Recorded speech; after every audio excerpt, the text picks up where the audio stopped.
A esta hora de la mañana recibimos en TPA Noticias Matinal a Marina Sonadellas, es educadora social, autora de un libro en el que relata su experiencia acompañando a menores migrados, no acompañados durante la crisis de 2018 y que lo ha publicado la Universidad Oberta de Cataluña. Marina, buenos días. Hola, buenos días. Bueno, para ponernos en contexto, díganos el contexto en el que se desarrolla esta historia que ha llevado usted al libro, es decir, ¿cómo era entonces España?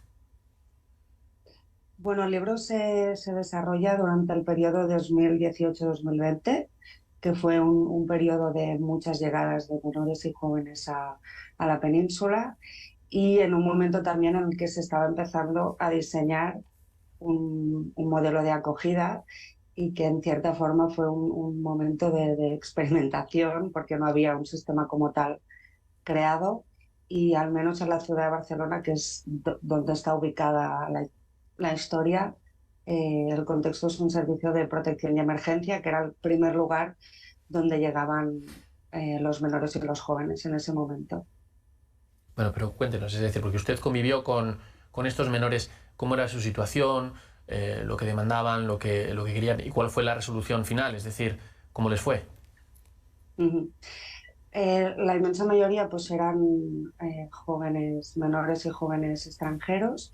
En su mayor parte procedían de Marruecos, ¿no? Y de la zona del Magreb, y casi la mitad, ¿no? Y un 30% más o menos venían de países de África subsahariana. Obviamente, como todo grupo social, pues había muchísima diversidad, ¿no? Tanto de situaciones como de viajes migratorios. Lo que está claro es que todos venían con el objetivo y la ilusión de tener un futuro mejor en Europa, en este caso en la península. Y bueno, hubo muchas dificultades en ese momento para garantizar un proceso de documentación que les permitiera acceder a derechos, ¿no? Que es como una de las grandes irregularidades que un poco se cometieron en esa época.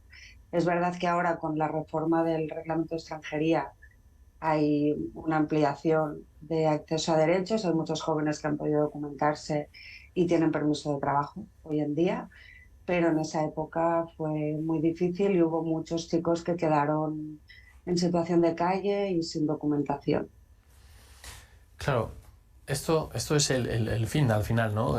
Si no teníamos una buena regulación, una buena normativa, Mm.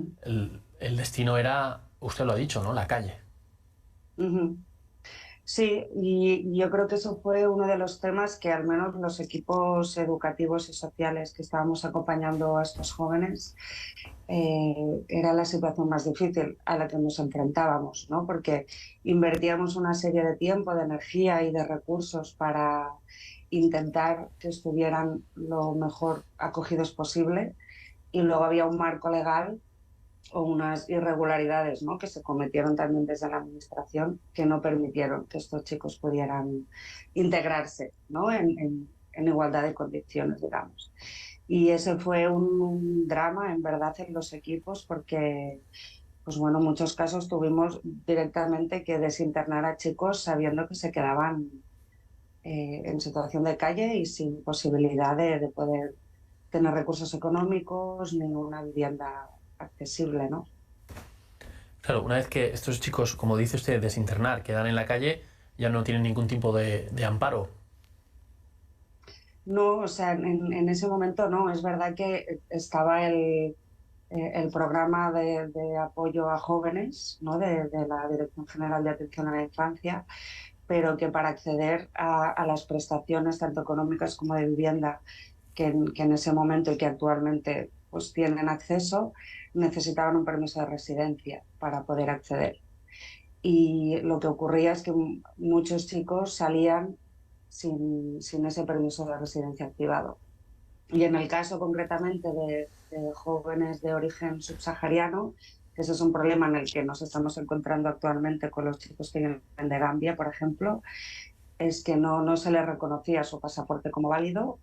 eh, Les hacían las pruebas de determinación de la edad, que eso fue un tema muy polémico, ¿no? Y que sigue siendo muy polémico, porque son pruebas que se realizan en base a unos parámetros de población blanca. ¿no? Y sabemos que los chicos de origen subsahariano a nivel físico y demás tienen otras características que no son evaluadas igual.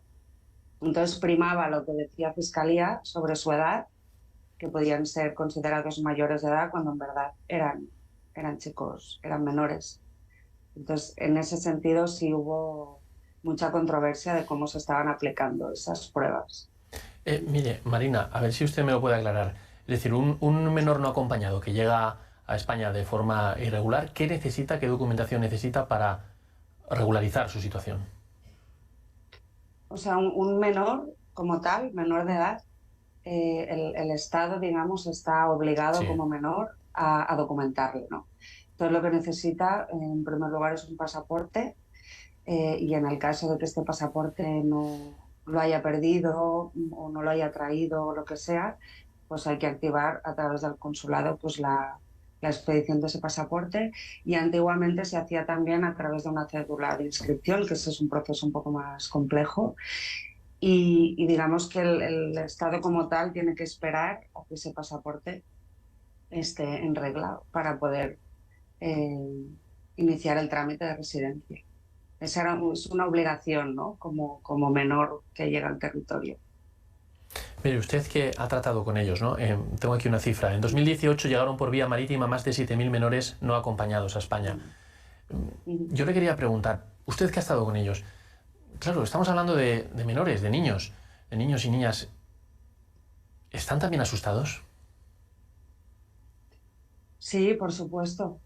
Yo creo que ahí influye mucho la situación en origen, el viaje migratorio que hayan tenido. Obviamente hay diversidad de experiencias. No es lo mismo un chico que cruza el estrecho en una Zodiac, ¿no? Desde Tánger, a un chico que viene no sé, de Gambia y tiene que cruzar medio continente expuesto a múltiples situaciones de violencia, ¿no? Que sabemos que existen.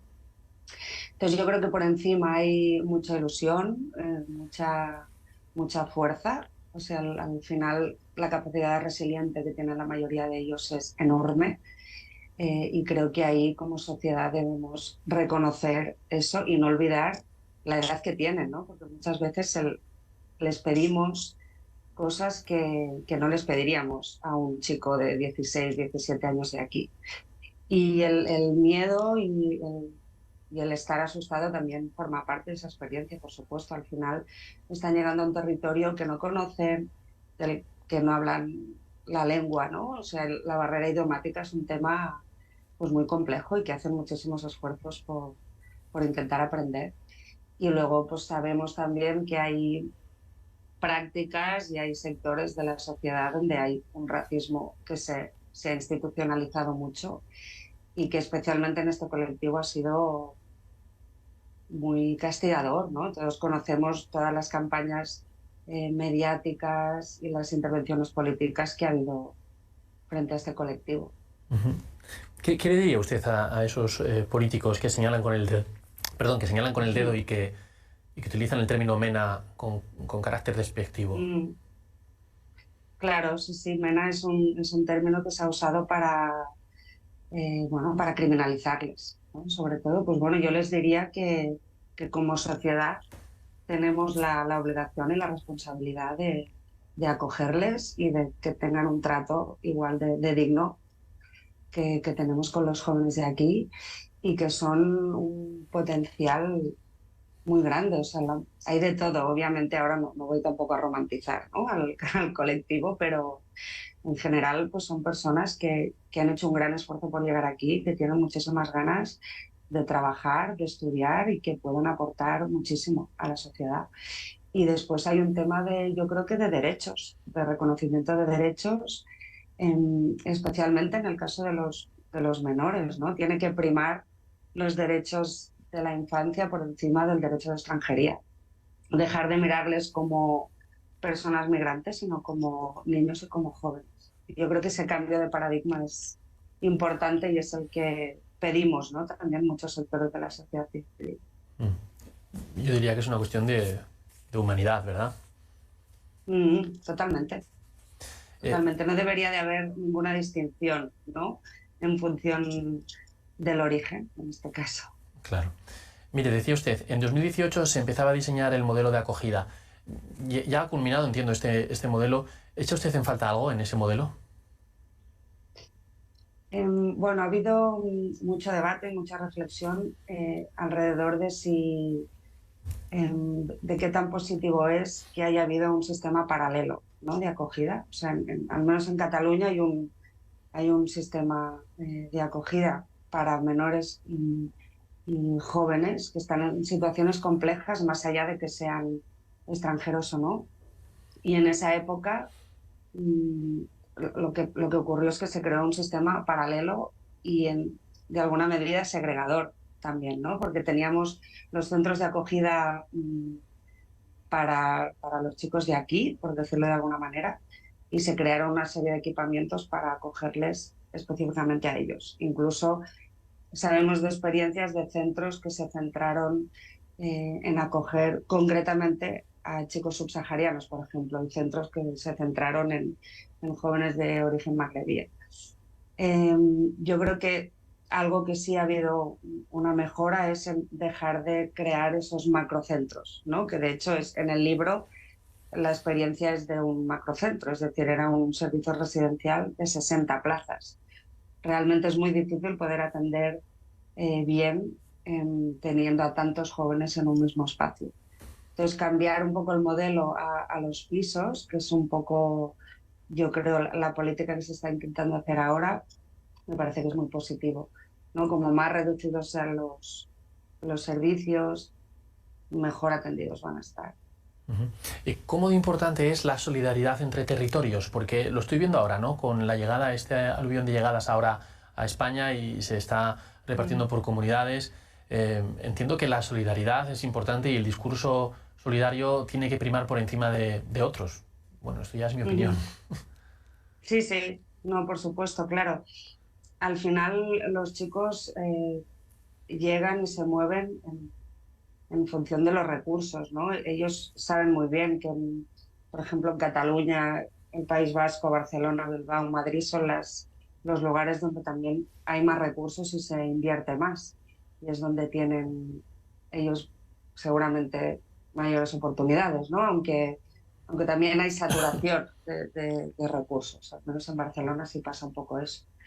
Pero sí, claro, por supuesto, lo ideal sería que pudiera haber un compromiso mucho más estatal, ¿no? Y que sea una responsabilidad mucho más de Estado, no nada más de ciertas comunidades.